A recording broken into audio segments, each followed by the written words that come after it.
Types of testing in software testing. In our previous video, we look at an overview and the broad category of software testing. But before we go into today's one, if today is your first time on this channel, kindly click on the subscribe button and also click on the notification bell so you can get a notification each time I drop a new video like this, so you don't get to miss anything at all.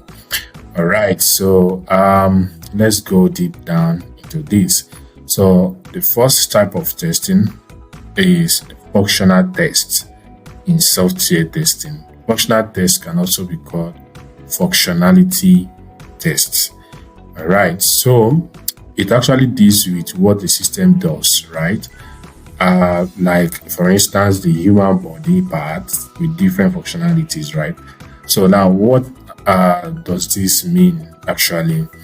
For instance, you have your eye, you have your ears, you have your hands, you have your mouth, you have your nose.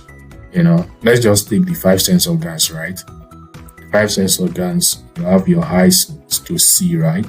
To see the primary function of your eyes to see, right? So you have your mouth, which is the primary function of your mouth is to talk and also to eat, right? So the primary function of your nose is to smell, right? To smell and also to breathe, right? And the primary function of your skin is to feel, to feel maybe temperature, when you are being touched, response to stimulus. That's because you can feel something that is touching you, right? And your ears, the function of your ears is primarily to hear what is being said. Like I'm talking right now, the reason why you can hear me is because you have ears, right? So now all these are features of the human body, right? And they all have their functions. So think of that as in regard to a software system.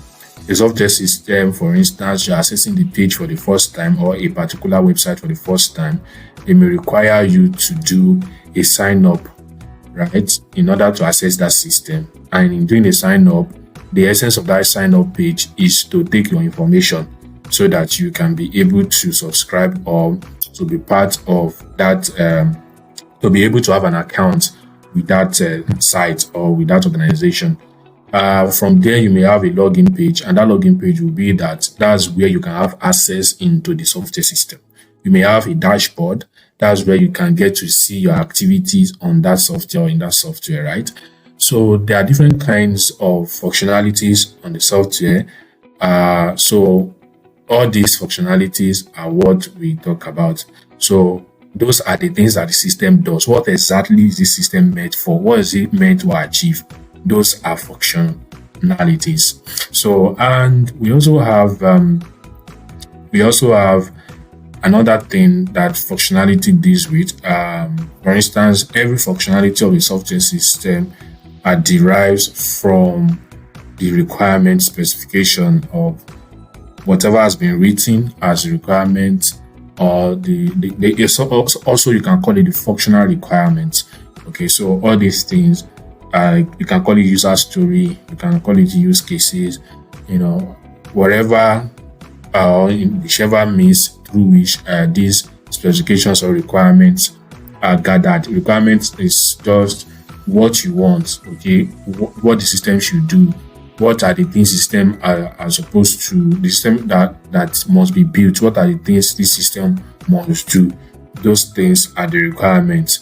Okay, so they are called requirements because the owners, or let's say the client or the user, the people that want to create that system, that really needs that system to meet a service or a need, that's what they want it. They want it to meet a specific need, a specific requirement. So those things becomes requirements, and these are the things that is functional. The functionality of the system must speak to. All right. So we also have in the functional test, we also have what we call functional testing being done at all levels of testing. Remember when we talk about the various levels of testing, we we talk about the component testing. Component testing is also called unit test, right? So we also talk about integration test.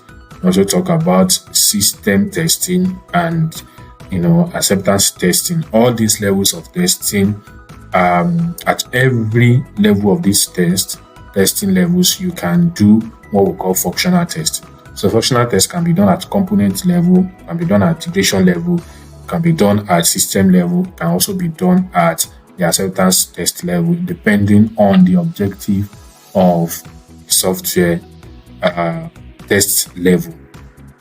That is what we call test objective at every test level.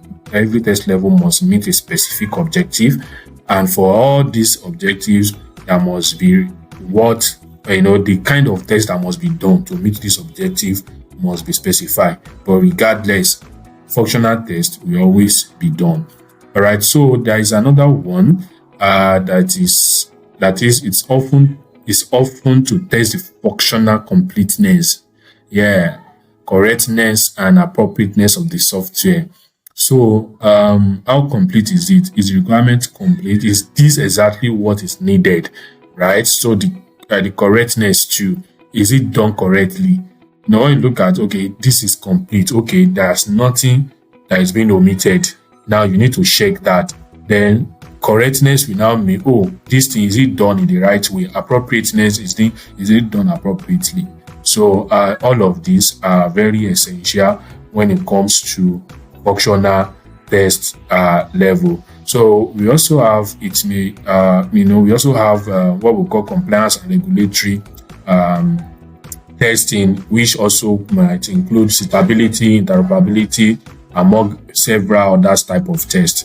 So all of these are done in functional testing of a software system. So compliance may be by government, what the government has put in place. Regulatory may be what has been required by law, a standard that must be met, right? So it could be a suitability of the system, right? And how it operates with other system or other system or outside that system or a third-party system. So all of these are part of the things that are being tested in software functional test type. So we also have that functional test type could be done with different techniques, right? When you are doing functional test, different kind of techniques are being applied, right? Because you must identify what to test actually and how to test it. So once you have identified what to test, you need to identify how to test it, and all this must be done from the requirement. And in doing this, you need some testing techniques to get that done. And these testing techniques will be discussed in future videos, and also what to test and how to test will be discussed in future videos as test analysis and test design. That will be all for this video. Thanks for watching.